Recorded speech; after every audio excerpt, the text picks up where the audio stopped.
बढ़ते हैं खबरों में आगे। आपको बता दें कि सदर जमहूरिया से इंडिया इत्तेहाद के लीडरान ने मुलाकात की। मणिपुर के इशू पर सदर जमहूरिया से मुलाकात हुई। 31 अरकान पार्लियामेंट ने सदर जमहूरिया से मुलाकात की है।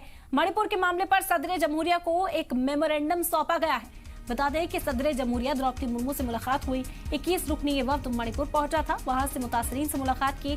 जो मौजूदा सूरत हाल है उसका जायजा लेने के बाद अब लौटे हैं। पार्लियामेंट में इस पर चर्चा की मांग की गई थी, लेकिन भारी हंगामे के चलते अब द्रौपदी मुर्मू से मुलाकात हुई और उन्हें ये मेमोरेंडम सौंपा गया।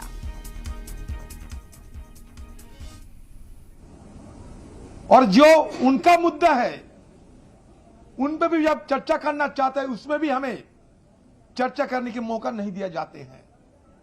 तो ये दो मुहिया रवैया सरकार को देखे। सरकार की तरफ से चीफ हुईप जारी किए गए कि सारे मेंबरों को सदन में रहना चाहिए वगैरह वगैरह।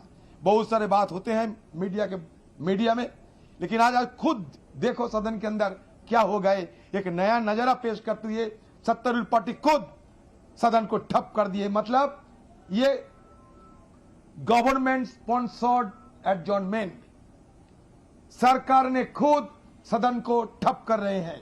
ये नजारा आप सबको देखने को मिलेगा।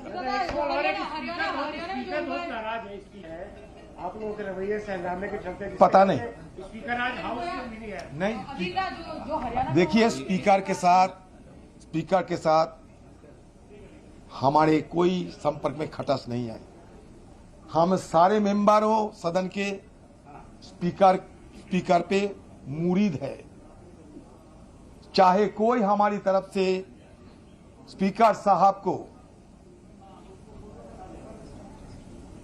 ऐसा बर्ताव किए होंगे कि बुरा लगे, अगर ये जानकारी हमें होंगे तो तुरंत स्पीकर साहब से मुलाकात करते हुए हम सब समाधान निकाल लेते हैं। स्पीकर साहब हमारा अभिभावक है।